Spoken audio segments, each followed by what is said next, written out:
Je voudrais saluer les autorités de Port-Boué, Petit Bassam, qui sont venus bénir la cérémonie. Et puis vous, les frères, les camarades, les amis qui êtes venus à ce meeting, je vous salue.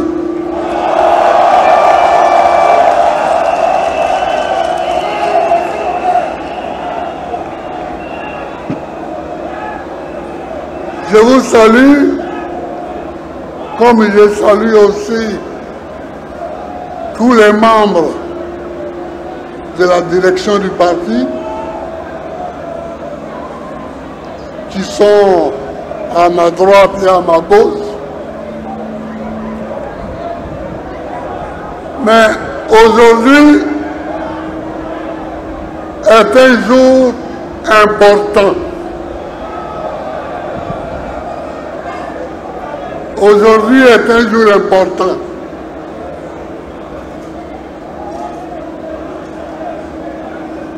À cause de ce que la CI a fait.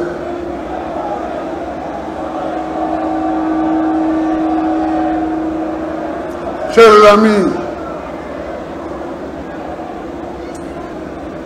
on a publié une liste sur laquelle il n'y a pas le nom de Gbagbo Laurent. Est-ce que vous avez compris ça?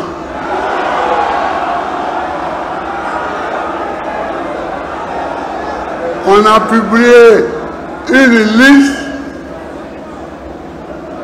sur laquelle il n'y a pas Cheikh Tidiane Thiam, sur laquelle il n'y a pas Soro Guillaume, etc.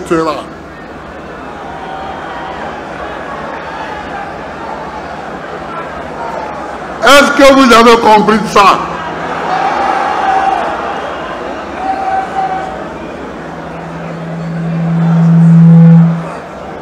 Que moi, Gbagbo Laurent,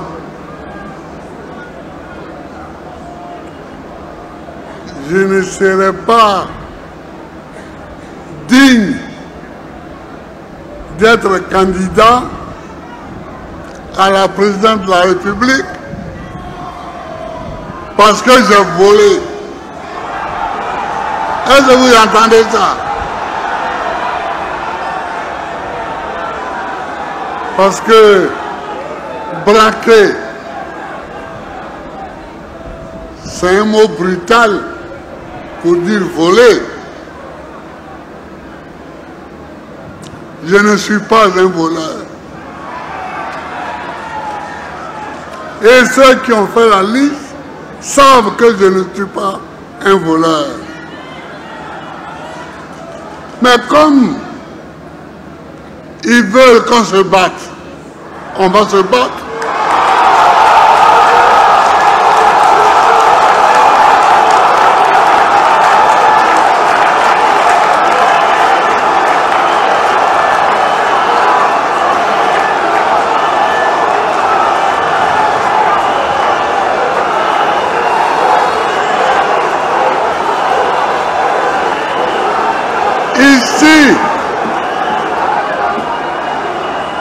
Ici en Côte d'Ivoire,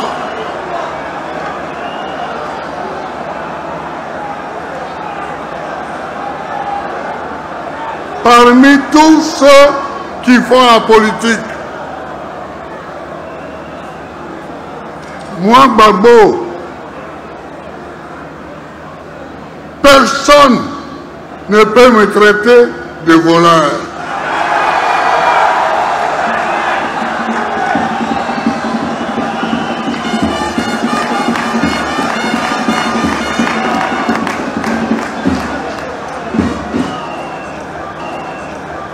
Je considère que cela est une insulte à ma personne. Est une insulte à ma famille. Mais ils veulent qu'on se batte.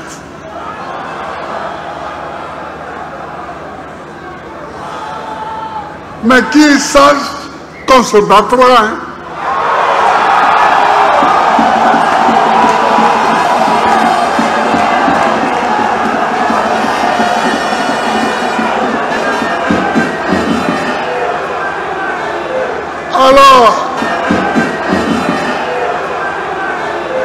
Alors, les jeunes, vous criez, on veut un mot d'ordre, on veut un mot d'ordre. C'est pas comme ça qu'on se bat. Voilà. C'est pas comme ça qu'on se bat. Aujourd'hui, j'ai 80 ans. Et je me bats depuis que j'ai 18 ans. Et on ne m'a pas encore vaincu. Si je suis debout, c'est que je sais me battre. Je sais recevoir les coups, mais je sais en donner.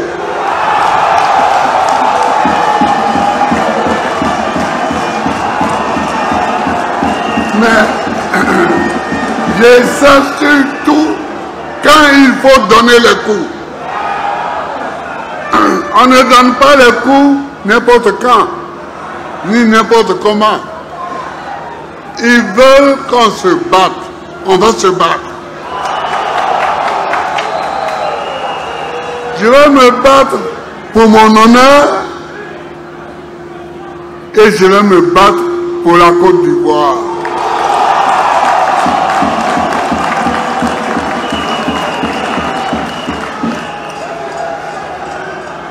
Parce qu'il y en a qui parlent. Ils parlent. Mais si ce n'est pas à cause de la Côte d'Ivoire, certains là, ils peuvent me parler moi.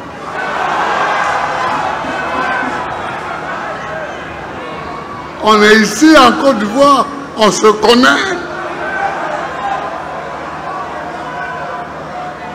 Il y en a qui parlent. Il y en a qui parlent.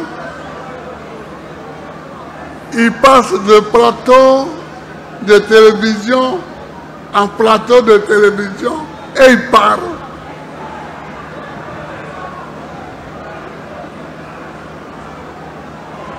Attention. Attention. Vous êtes en train d'aller trop loin. Attention. Vous êtes en train d'aller trop loin. Trop, c'est trop. Trop, c'est trop.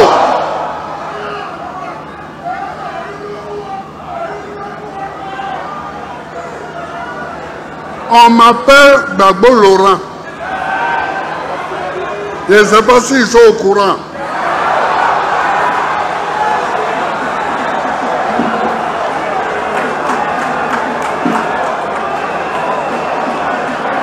Je ne sais pas s'ils sont au courant.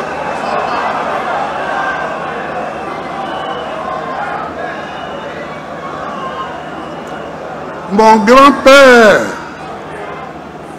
Gbagbo Goriti, est mort en se battant contre les Français qui rentraient dans Gagnoa.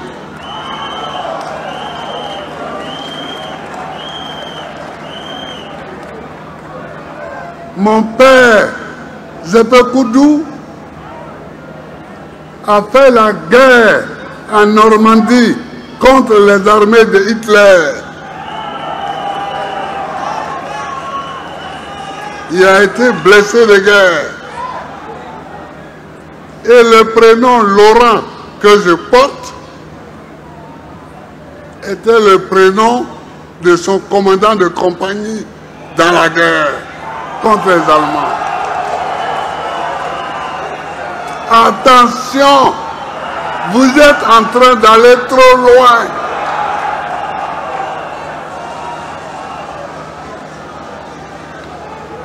Attention,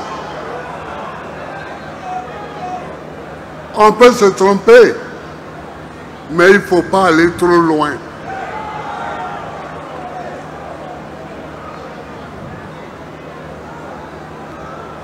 Et des gens que j'ai ramenés à la vie, qui veulent me jeter au royaume de la mort.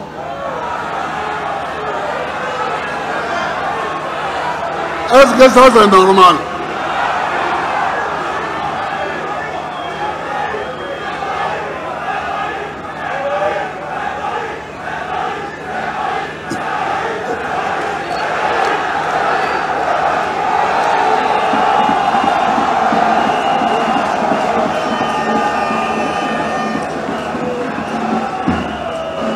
Donc, chers amis, considérez qu'ils veulent qu'on se batte, donc on se battra. On se battra. Parce qu'on ne peut pas laisser ça comme ça. On ne peut pas laisser ça comme ça.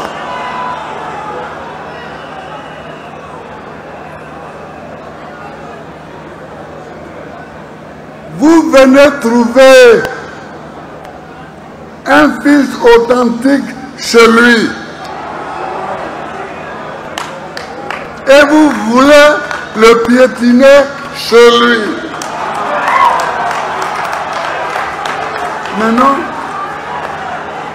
Mais non, ça ne peut pas se passer comme ça.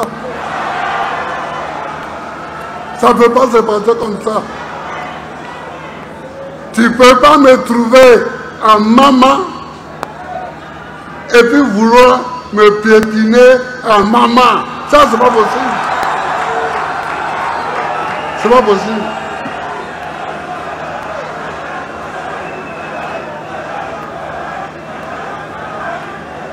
Alors tu me trouves en Côte d'Ivoire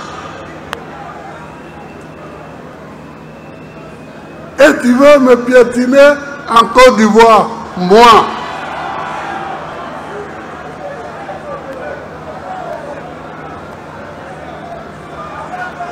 Ça ne peut pas être comme ça. Ça ne peut pas être comme ça.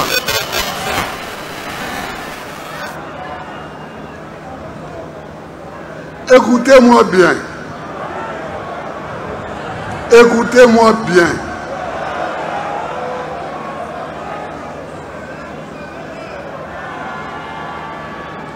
Écoutez-moi bien. Ceux qui s'oublient là,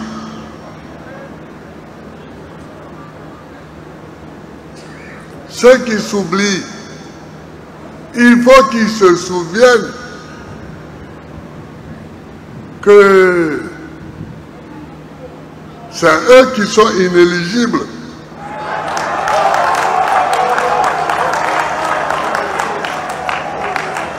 C'est eux qui sont inéligibles. En restant strictement sur la lecture de la Constitution,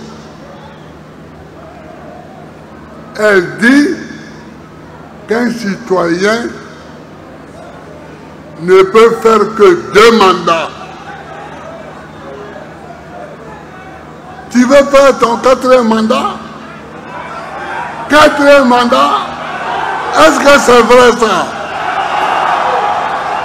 Ou bien est-ce que j'ai mal entendu?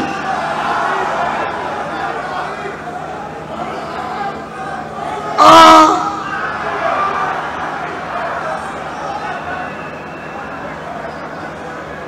Ah! Trop, c'est pas un peu trop là?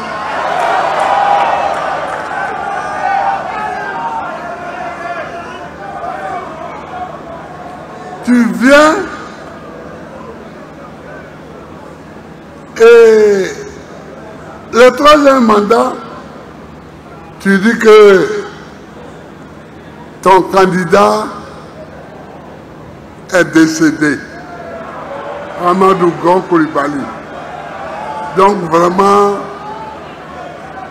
ça te fait pitié, tu ne pouvais pas faire autrement. Donc,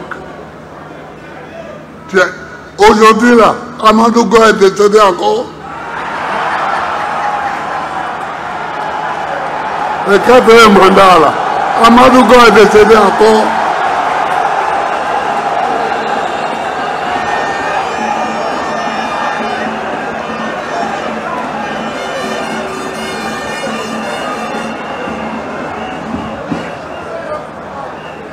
Embêté, on dit, et que vous le savez, pour écrit.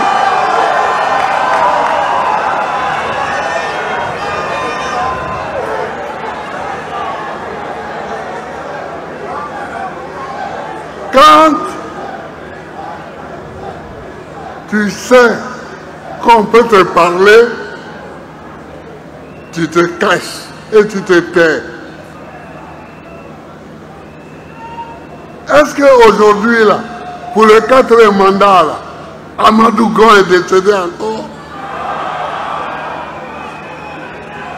Parce que c'était le prétexte pour le troisième mandat.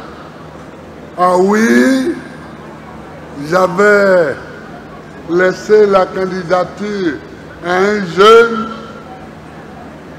mais la mort me l'a arraché, comme si au RDR, il n'y a pas d'autres candidats.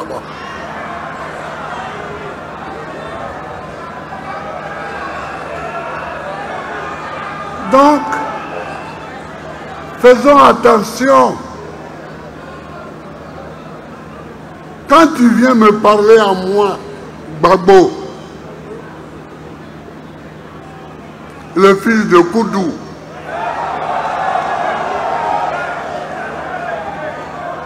pour dire que je ne peux pas être candidat là, il faut bien regarder ton slip, ton pantalon, d'abord, avant de venir me parler.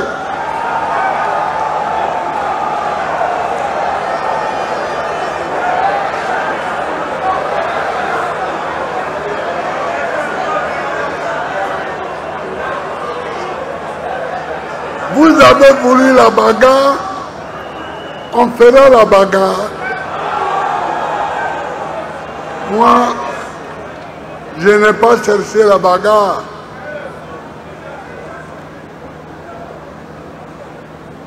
Je n'ai pas cherché la bagarre. Et regardez, en 2010, on fait une élection.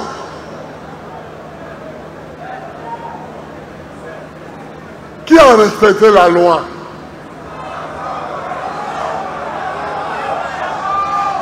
Le Conseil constitutionnel dit c'est Gbagbo Laurent qui a gagné. Vous dites non. C'est pas normal. C'est un ami de Gbagbo Yaoundé. Donc sa parole ne vaut rien. C'est Youssoufou Bakayoko, ce qu'il a dit là, c'est ça qui est vrai. Mais Youssoufou Bakayoko est qui?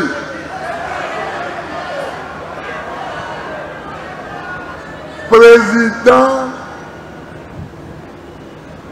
de la CI.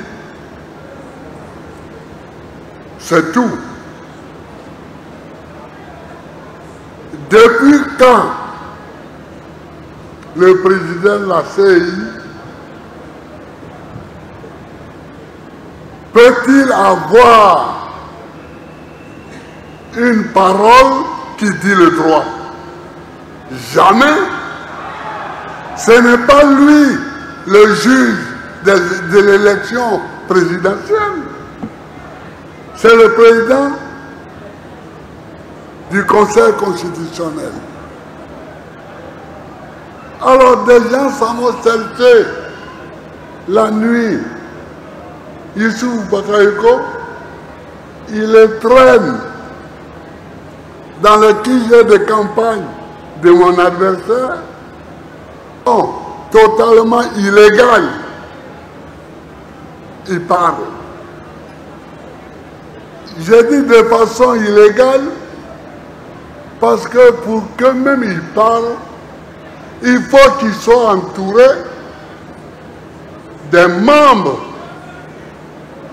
de la CEI. Les Damana Pikal, ils étaient là.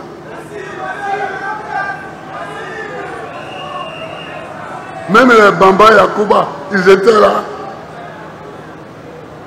Non. Mais quand Yaoundé vient et il vient avec toute son équipe, et il dit c'est Gbagbo Laurent qui a gagné, on dit oh, mais ça, c'est l'ami de Gbagbo. Et qui dit ça? Le président de la République française, qui s'appelait à l'époque Nicolas Sarkozy.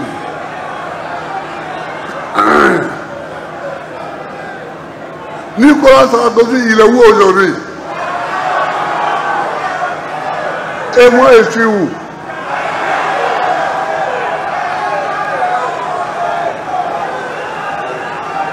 Il porte des chaînes partout. Toi, un pays n'est pas ton pays. Une élection a lieu là-bas. Deux candidats se disputent le résultat.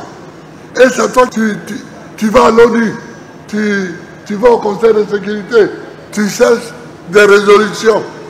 Et tu dis, bon, on doit aller appliquer ça. Bon, voilà. Vous mettez votre cachet dessus, on va aller appliquer. Mais où est ton problème? Sarkozy, où est ton problème?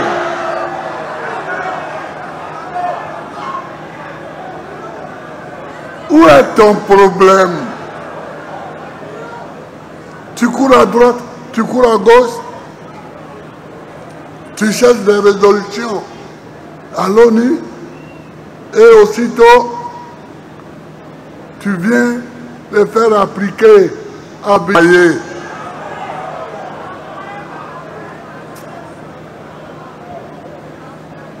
Qui t'a envoyé?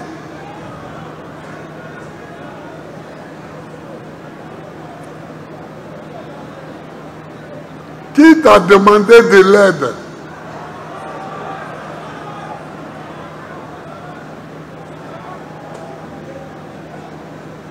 Vous voyez? Et c'est la même chose qu'ils sont en train de recommencer. C'est la même. Est-ce qu'ils peuvent recommencer ça?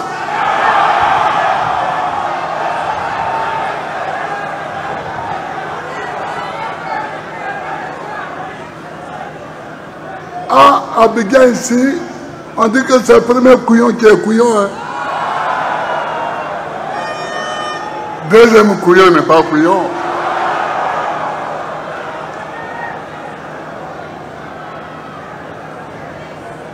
Une fois, vous nous avez eu. Vous ne pouvez pas nous avoir une deuxième fois.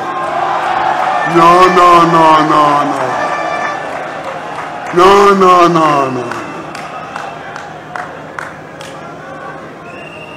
Chers camarades, je vous demande de rester vigilants et mobiles. Parce que ce sont des provocations, ça. Ce sont des provocations.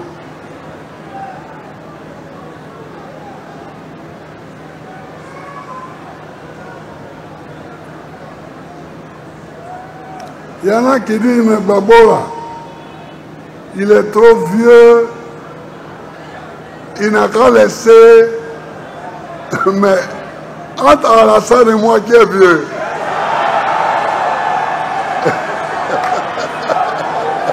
Oui, entre Alassane et moi là, qui est vieux.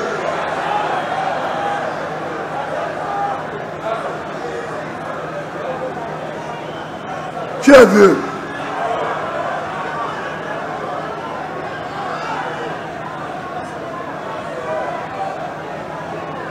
Donc, je suis venu vous dire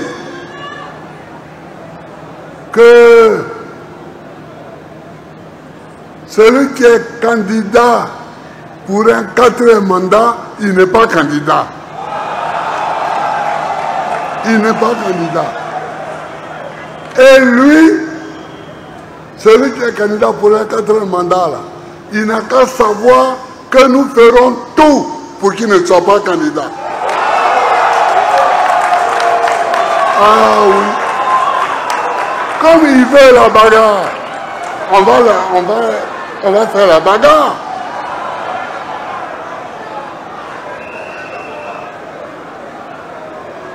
On ne parlait pas trop de ça. On ne parlait pas trop de ça. Et eux, ils ont inventé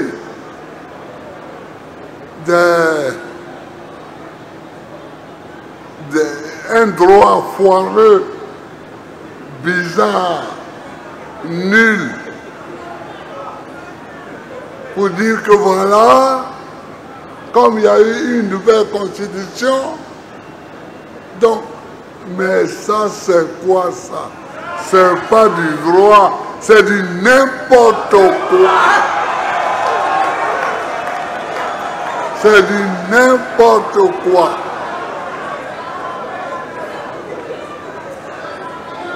On dit,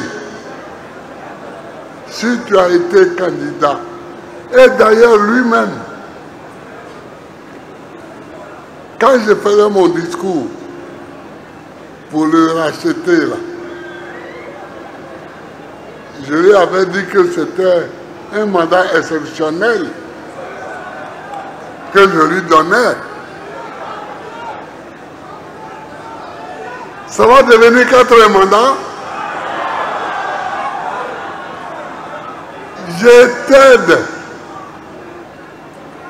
Et on te donne un mandat exceptionnel pour que tu sortes un peu la tête de l'eau.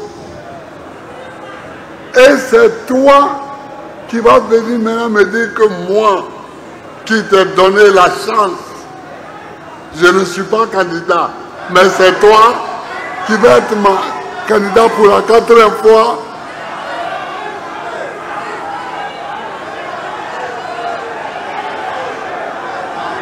Est-ce que c'est pas exagéré ça? Est-ce que trop n'est pas trop? Est-ce que trop n'est pas trop? Quand même. Donc, les jeunes gens qui étaient là, mes amis là, soyez prêts pour la bagarre. Soyez prêts pour la bagarre. Parce qu'ils veulent qu'on se bagarre, on va se bagarrer.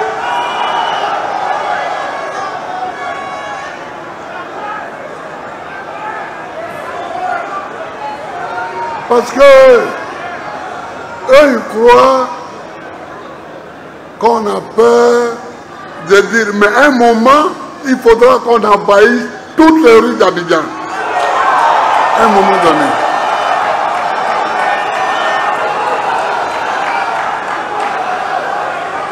Mais il faut le faire pour que ça soit efficace.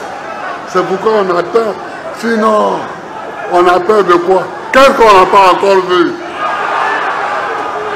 Qu'est-ce qu'on n'a pas encore vu?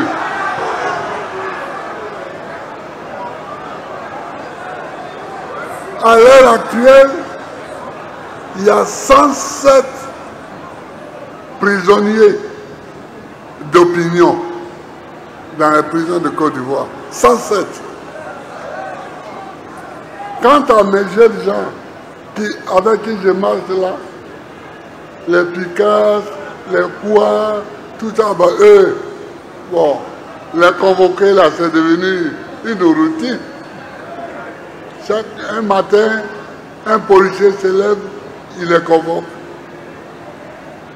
Un matin, un juge se lève, il les convoque. Non, c'est pas ce pays-là dont moi j'ai rêvé. Non, je rêve d'un pays où il y a la liberté. Je rêve d'un pays où les gens n'ont pas faim.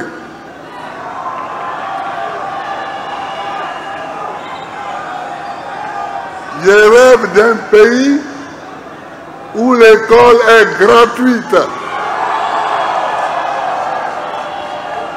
Je rêve d'un pays où chacun peut se soigner quand il est malade. Voilà ce dont on rêve. Mais chaque matin, appeler quoi Justin devant un policier ou devant un juge, appeler Damana Picasso, appeler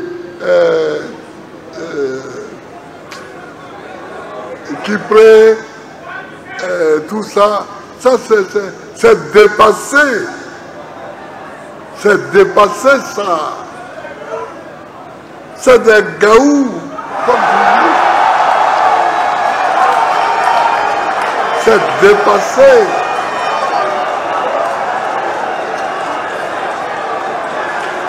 Et puis, cela te donne quoi? Regardez, notre camarade Dosso Charles Rodel. Un homme qui a participé à une manifestation contre la vie chère et la faim, il est encore en prison. Ça veut dire quoi? Ça veut dire quoi? Est-ce que la vie n'est pas chère? Mais alors, est-ce que quand on dit que la vie est chère, on a tué quelqu'un?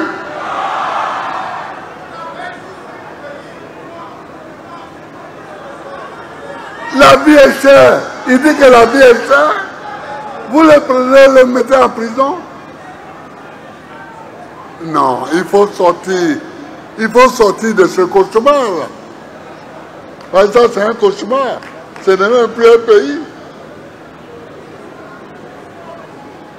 Mais en tout cas, si c'est moi qui cherche, il faut leur dire qu'ils vont trouver. Quand ils me cherchent, ils m'ont trouvé. Depuis, je suis là, je dis rien, je fais rien, je fais mes petits meetings ici, mes meetings là. Et ils ont dit, mais lui là, il est trop tranquille, on va aller le chercher. Bon, ils m'ont cherché, dites-leur qu'ils m'ont trouvé. Ils m'ont trouvé. Ils cherchent la bagarre. Bon, on va se battre. Que c'est eux, ils ont déjà donné leur coup sur mon visage. Maintenant, ils cherchent où il va donner son coup. Ça me regarde. Ça me regarde.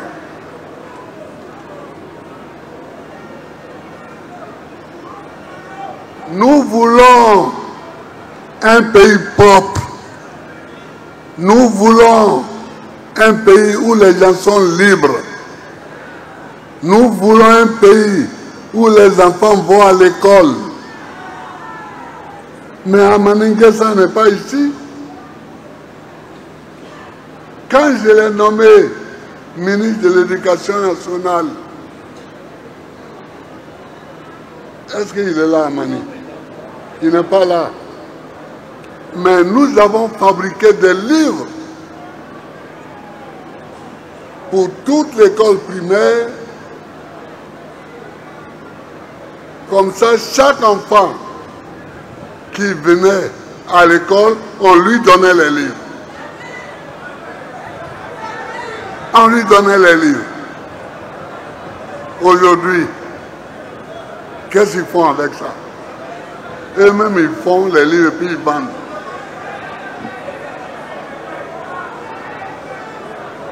Quand on cherche l'argent, mais il y a des endroits où on ne doit pas chercher l'argent. Les enfants du pays qu'on t'a confié, pour leur apprendre à lire, à écrire, à calculer, c'est pas sûr que tu vas gagner l'argent. Si tu cherches l'argent là-bas, c'est la mort que tu cherches.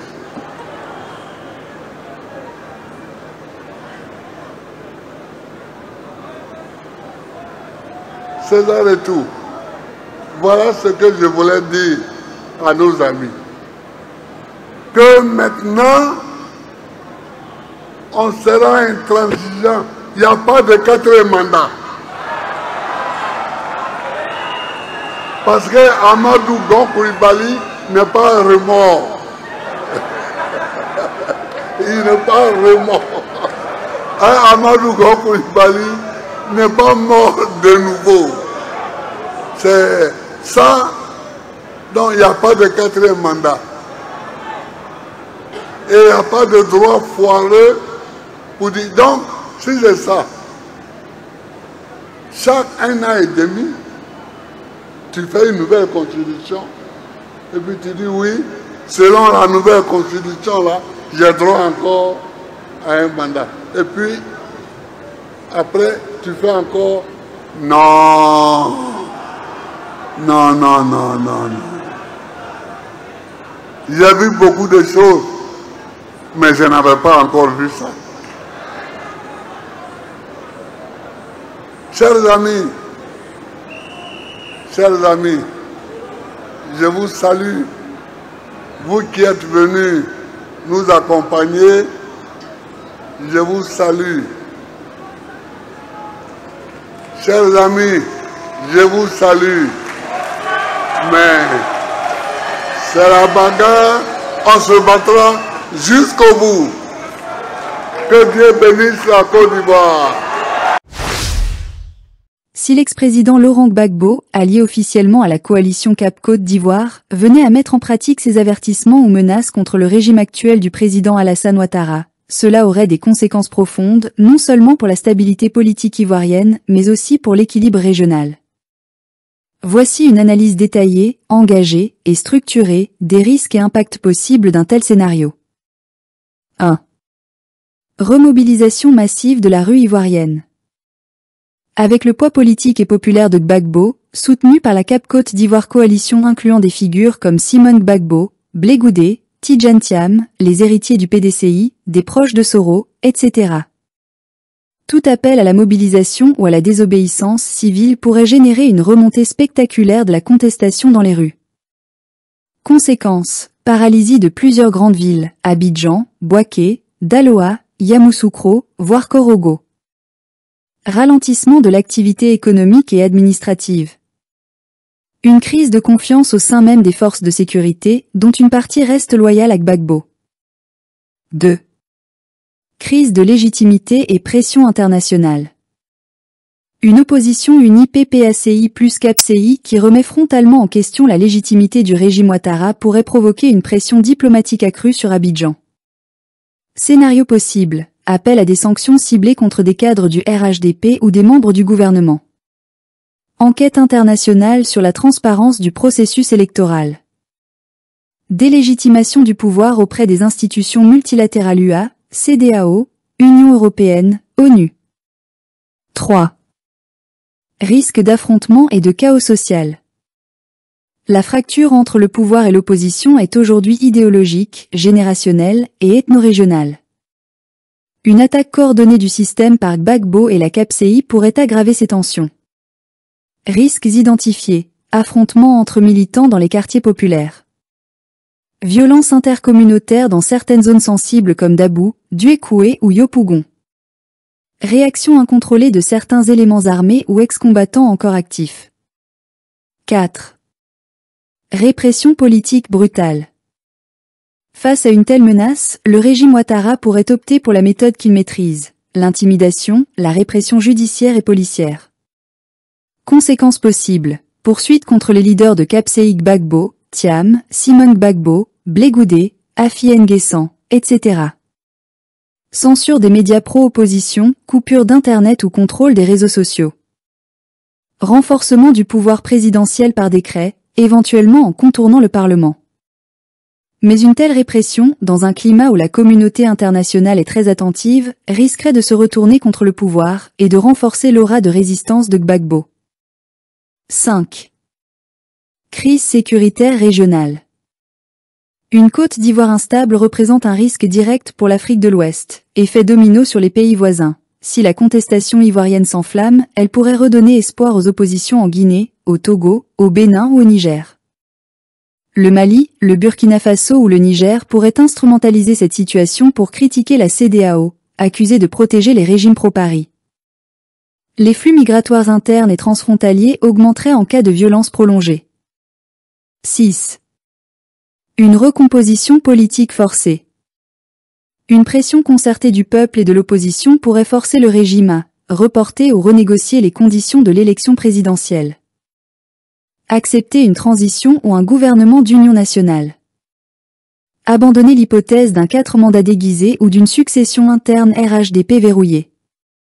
Cela permettrait à la Côte d'Ivoire de retrouver un cadre électoral plus crédible, mais ce serait vécu par le pouvoir comme une défaite historique. En conclusion, l'union Gbagbo-Cap Côte d'Ivoire qui passe à l'action changerait radicalement la donne. Ce ne serait pas seulement une épreuve politique, ce serait un face-à-face historique entre deux légitimités, l'une issue d'un système usé, qui gouverne depuis plus de 13 ans, accusé de dérive autoritaire. L'autre portée par une opposition enfin unifiée, déterminée à restaurer un ordre républicain plus inclusif, plus souverain et plus juste. Le régime a deux choix, ouvrir un dialogue national sincère, y compris avec ceux qu'il redoute.